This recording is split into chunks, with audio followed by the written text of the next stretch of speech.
नमस्कार, माझ्या चॅनलमध्ये तुमचं स्वागत आहे। तर मी आज उपीट बनवणार आहे। तर त्याच्यासाठी एक मोठी वाटी मी इथे रवा घेतला आहे।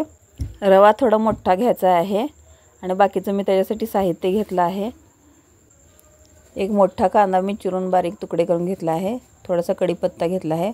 2-4 मिरच्या पण बारीक करून घेतल्या आहेत। कोथिंबीर घेतली आहे, थोडेसे शेंगदाणे घेतले आहेत आणि एक लिंबू घेतला आहे। आणि इथे मसाले घेतले आहेत। तर इथे गॅसवरती कढई गरम करायला ठेवली होती मी।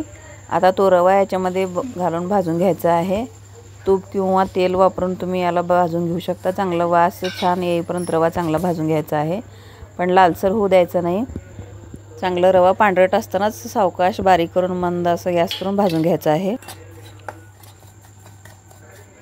तर इथे आपला रवा भाजून झालेला आहे, त्याला बाजूला काढून घेते मी। परत एकदा गॅसवरती कढई ठेवून गरम झाल्यानंतर त्याच्यामध्ये 2 चमचे तेल घातलं आहे आणि तेल गरम झाले की त्याच्यामध्ये जिरे आणि मोहरी घालत आहे। आता व्यवस्थित जिरे मोहरी तडतडल्यानंतर त्याच्यामध्ये मिरची घालून घेणार आहे।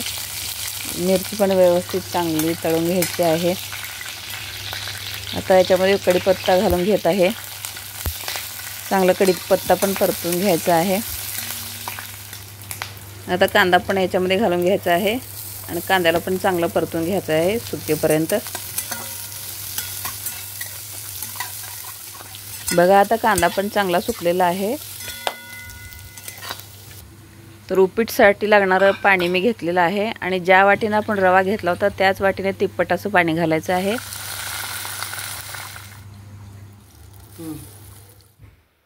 आता 3 पट पाणी घातल्यानंतर याच्यामध्ये चवीनुसार मीठ घालायचं आहे आणि आपल्या आवडीनुसार आणि गरजेनुसार साखर घालायची आहे।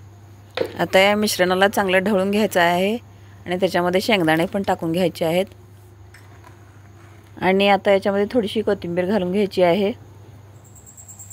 आता याच्यामध्ये 2 चमचे मी तूप घातलेलं आहे। उपीट चांगलं मऊ होतं, तूप घालायचं। तुपामुळे छान सुगंधी चांगलं उपीट तयार होतंय। आता फोडणीच्या पाण्याला उकळी आल्यानंतर त्याच्यामध्ये आपण भाजलेला रवा थोडा थोडा करून घालून घ्यायचा आहे।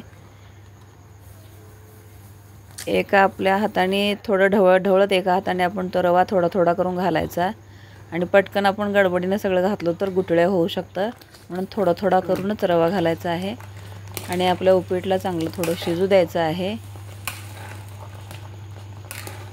आता व्यवस्थित चांगलं उपीटचं मिश्रण सगळं शिजत येतंय, तर त्याला चांगलं चमच्याने हलवायचं आहे आणि घट्ट होऊ द्यायचं आहे।